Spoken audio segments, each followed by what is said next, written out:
Hey, assalamu alaikum warahmatullahi wabarakatuh. This is your host, Preacher Moss, welcoming you to the ShOUT show. I want to thank everybody who's tuning in for the first time. For those that have come back, you know how I do. I appreciate you for your love and support. This is a bit of a different show. It's a little somber. This show will spend some time speaking on a recent tragedy in Brunswick, Georgia. Now, for those of you who've never been to Brunswick, Georgia, it holds special significance for the Muslim community because that's one of the first Muslim communities that was set up in the United States, particularly following slavery. But it holds a different type of distinction. It holds a distinction for a young man who was killed February 23rd by two white men. The details are sketchy. It's not a he said. Clearly, the only reason this whole thing has come to light, if you will, is because a video surfaced showing the heinous act that happened to this young man. There were three white men involved, two guns, as far as we know. This young man was unarmed. And it comes at a particular time in history whereby we have to put pieces together. We have to look at the aspect of how Black life is being viewed and valued here in the United States. I'm not a conspiracy theorist at all. I'm very meticulous in the ideas of how I put concepts together, but also in the facts that support the concepts. This show is not a conspiracy theory show. I would encourage all of our advocacy groups to go down to Brunswick, Georgia. CARE needs to get on board with this. Impact needs to get on board with this, along with all other organizations. This is a situation, a scenario where travesty has occurred. A cover-up was uncovered. But it ties into what's going on here in the United States. Let me give you the scenario of a young man who was killed. He went out for a jog. Now, I don't care if you're a mother, father, sister, brother. It doesn't matter. When your loved one goes out for a jog, the last thing on your mind is that they're not going to come back because they're dead. They don't come back because they ran longer or the trail they took extended them further. Maybe they stopped to talk to somebody on the way home. But death is not something that lines up going for a jog. And the manner in which this man was killed, suspect. It falls in line with some of the things that have been coming out of the legal process in terms of protection. This is not protection of the people. This is protection of white supremacy. And on top of that, this whole idea of American extremism that's playing out around the world. We don't see it because we're here in the United States. I'm talking about how people view us. They view us how they view them. If you want a legal mandate for what happened, the law has been broken. This was a citizen's arrest, but there was nothing to arrest the man on. Much like the George Zimmerman case with Trayvon Martin, there was nothing to arrest. They asked the people, these three men, what was going on? They said, well, there's a black man, and you can't start everything out with, there's a black man. No, there's a lot of black men. There's a lot of good black men. There's a lot of black men that aren't suspects. There are a lot of black men that have the rights to their life, just like everyone else. If you want the precedent, if you will, in the Quran, it says the loss of one life is like the loss of all humanity. Well, damn it, we've been losing humanity for a very, very long time. And this show is about talking about that. I'm upset. I'm angry. The fact of the matter is, we all know something went awry. You know why? It happened in February. We're just hearing about it now. I'm very suspect of the fact that we're just hearing about it now. People can put it on a pandemic, but guess what? People have been dying since February, and we've been able to put that information out. and let folks know about it and grieve appropriately. We have not done it. So here we go. Young man goes for a jog, okay? And I'm going to be very objective. Another man goes for a jog. He goes running. You have to say that he's running. The three men who were involved in this case, in this murder, if you will, they identify this guy, or they don't really identify him. They identify him with a situation. They don't identify him specifically. They say we have a black man running through the neighborhood. The reason we wanted to stop or make a citizen's arrest in this particular case is because there have been a string of robberies or break-ins. Okay, that's fine. When the question goes, what is the young man doing? And according to the law, I'm talking the law. This is not preaching Moss making something up. The law, according to making a citizen arrest, is that you have to actively witness the person committing the crime or have a reasonable assumption that a crime has been committed. When asked what the black man was doing, let me give you the quote. They said, he's a black man running down our road. Let me say it again. He's a black man running down our road. Guess what I do every morning, folks? I go run. I go run. Most days. I'm not saying I'm in the danger that this young brother's in, but it could happen. If you stop and look at it, there's some parallels. There's some parallels. In the state of Florida, following the debacle of the Trayvon Martin case, they have moved legally to make the law even more broader. Meaning now the burden of proof is on the prosecutors to prove that a person was threatened and that the person actually did the shooting. In this case, this is not a stand your ground case. Let's be clear. But it follows a pattern. It follows a pattern. Okay? That pattern is people are becoming less and less responsible for irrational behavior. Now, let me tell you something about being black in America. I'm going to tell you something real dope about being black in America. Black people have to live with the fact that we work, we breathe, we exist in a situation and environment that is, for all intents and purposes, dysfunctional and irrational. Our challenge is every day we have to get up and make the irrational seem rational for the functionality of our lives, the welfare of our families, the meaning to our lives. The connection to God is the only thing that helps us move beyond this irrational thing. We have an irrational president. The only reason he's in office is because he's correctly connected with people who are, guess what? Irrational. You come to a young man, Brother Ahmad, excuse me. What is he doing? Now, let me give you some in terms of break-ins 101. Okay? They said he's doing a burglary. And the other part was, when the young man was killed, that's what they told his mother. He was involved in a home burglary. He was involved in a home burglary. He got into a tussle with the homeowner and was shot and killed. He was not shot and killed there. He was shot and killed on the street. That right there tells you something is wrong. Something is amiss. Doggone it, it's a lie. It's irrational. Just like anyone who practices racism, it's irrational. White supremacy, it's irrational. We all know it. We cannot sit here and continue to take the bait that it's going to get better. The only thing that's crazy is we have to wake up every day, put our faith in people who are irrational, and hope that one day, bing, the light bulb goes on, and all they're going to make the correct decisions. It's not going to happen. It is not going to happen. And if it can happen to Brother Ahmad on a run, doggone it, it can happen to you, your children, your father. It can happen to me. Think about this. Here's a young man who's accused. He's accused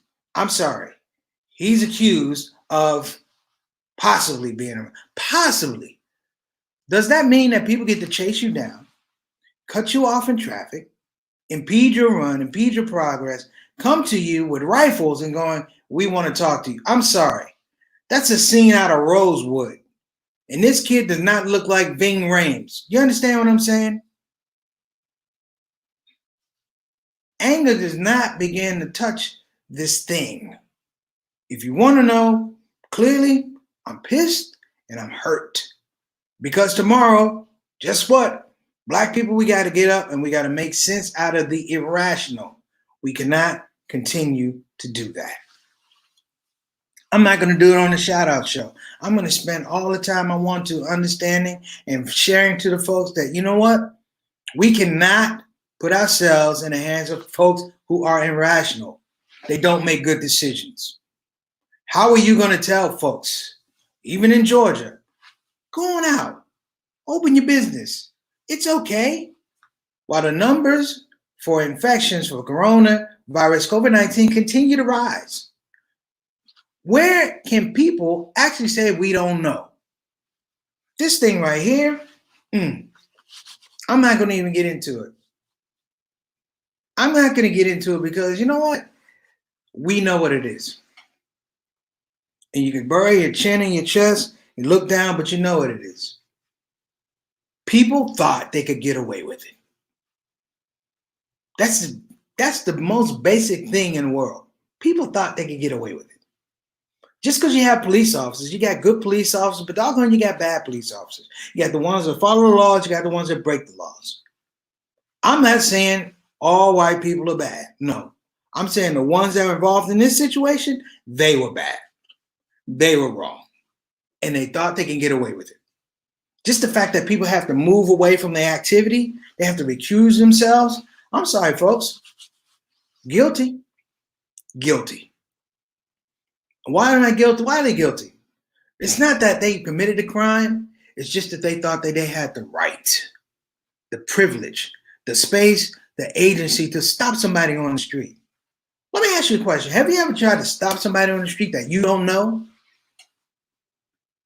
Have you ever tried to stop somebody on the street you don't know? Just, I'm going to stop this person. It is borderline harassment. It is one of the most illest, ickiest feelings that ever happened. I used to be in sales. I used to have to knock on people's houses and sell them pots and pans. You know what? I'm going to be honest. Cool. I didn't like it. But you know why? Because I was introducing myself to people under a pretense that I didn't feel was correct. And people get along. Don't get me wrong. People get along. But in these cases, I'm sorry, these are too many cases. We could put it on COVID-19. We could put it on coronavirus infection, all those type of things. But this is wrong. As I begin to play this back in my mind, they said the man was a burglar. Look, I'm not a criminal, but I know crime. The best burglars I know, I'm sorry, they do not rob houses in the middle of the day. Number one, they don't wear white. Number two, and if you're going to rob something, what are you going to put it on your back? The guy was running. They said he looked into a home under construction. What does that mean? I've been privy to nice homes. I wanted to peek and see what the construction was. I wasn't there to rob them, and I darn sure did not anticipate that I would get shot. I have some comments here. I'm going to put them up.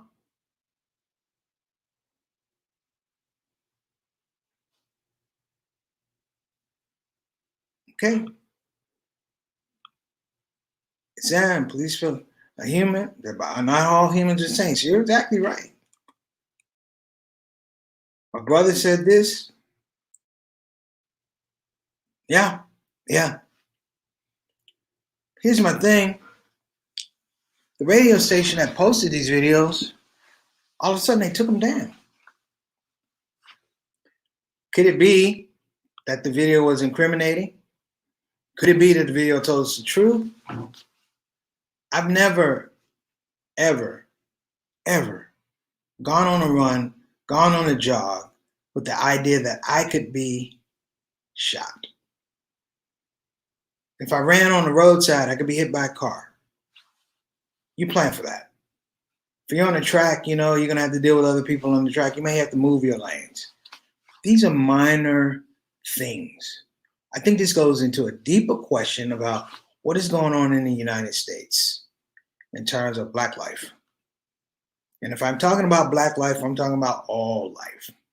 Because the adage is, if it can happen to me, it can happen to you. Might not happen as fast, but it can happen. We're talking possibility. We're talking scope.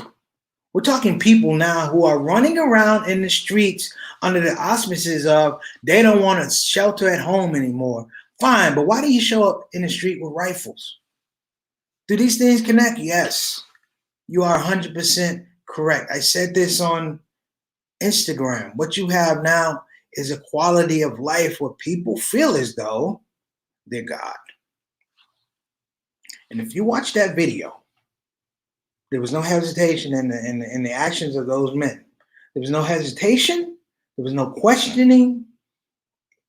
They impeded his progress. They chased him down. They hunted him down. Now you tell me, who is actually going to sit there and think, oh, we're going to have a nice conversation? Let me tell you about busing in the 70s and having to go to an all-white school.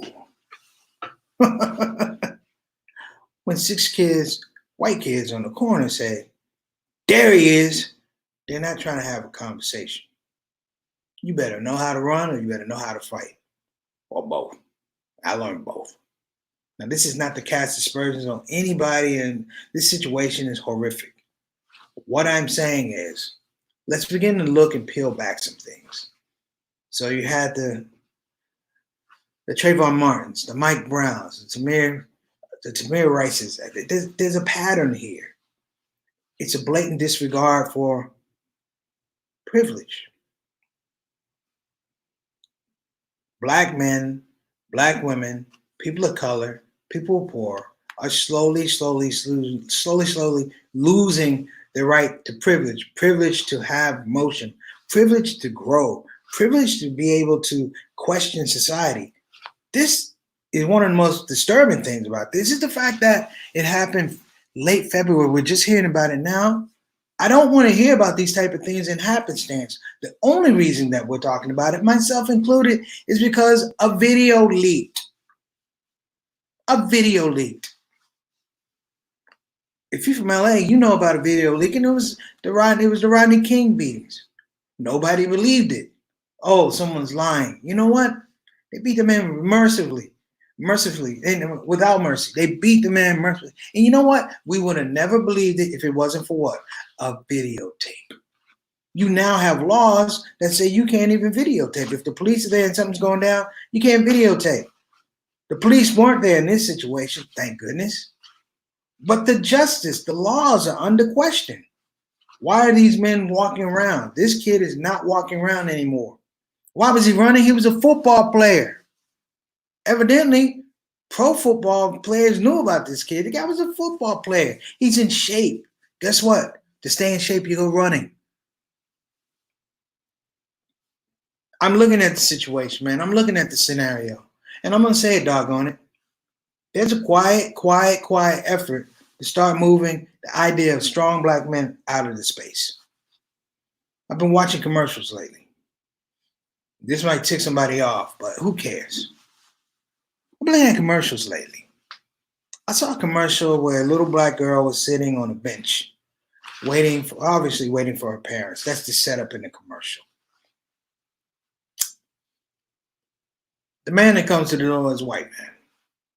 He picks her up and hugs her, gives her all his love. And they walk out of the commercial, hand in hand, fade to black. There's another commercial of a black woman who's figuring out trying to figure out the vacation needs, and she's clicking them off. And you see her husband come through the door. It's not a black man. It's a white man with a whole lot of dry cleaning and groceries. Then there's another one. There's a guy who, black woman, white man, they're figuring out their budget. Alhamdulillah. They're figuring out their budget and realize that we're eating out too much, and to save money that we should cook home at more. And at more, cook home more. And I'm like, this is fine, but y'all couldn't find a black man?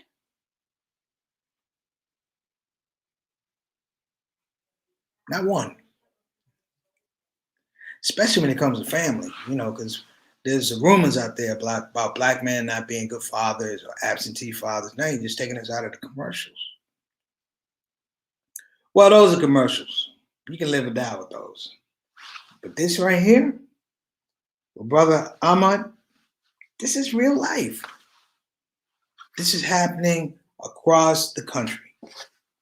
And when I say it with a sense of urgency because I know. We know justice. We know justice.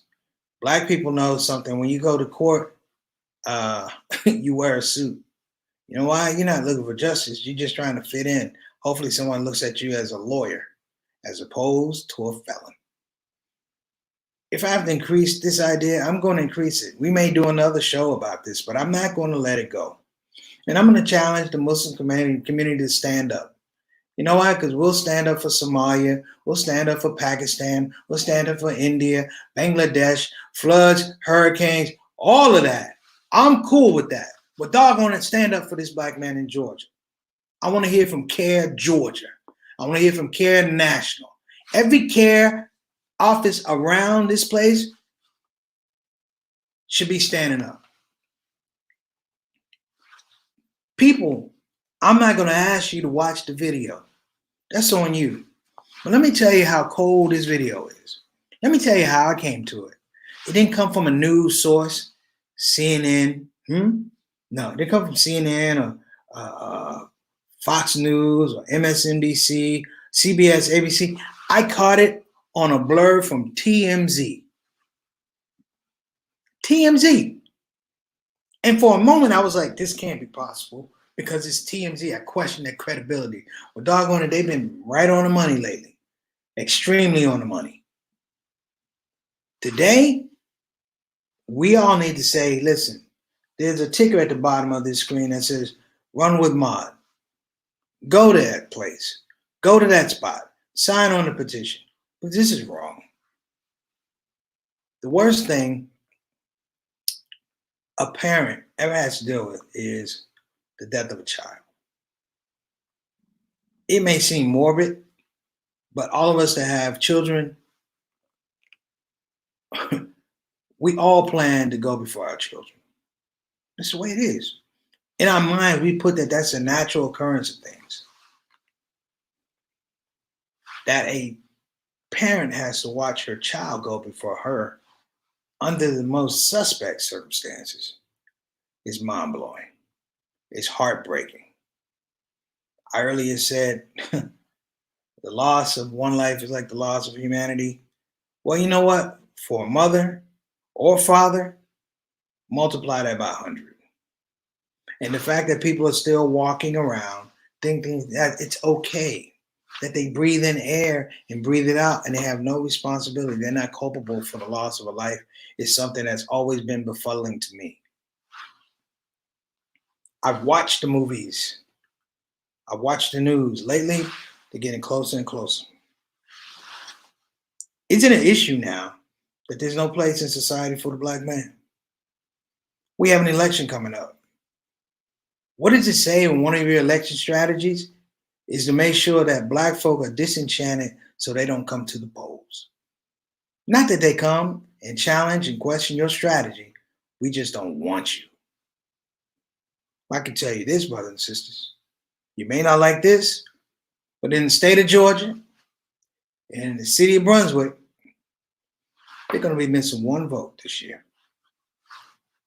One young man who can't vote. One young man who can't vote up against the policies of the police, the policies against his country. They can't do it. And that young man is Brother Ahmed. And I'm going to ask everybody to go to that website, runwithmod.com. Do what you're supposed to do. CARE, do what you're supposed to do. Impact, do what you're supposed to do. NAACP, do what you're supposed to do. Preacher Moss, I'm going to do what I'm supposed to do. I've dedicated this whole show because I'm angry and I'm hurt. Because it can not only be me, it could be my brother, my sister, my child, my uncle, my aunt. You know, where does it end? We cannot continue this whole idea of putting our hearts and our hopes in the hands of people who are irrational. I'm sick of irrational people. I'm going to call you out. I'm going to call you out.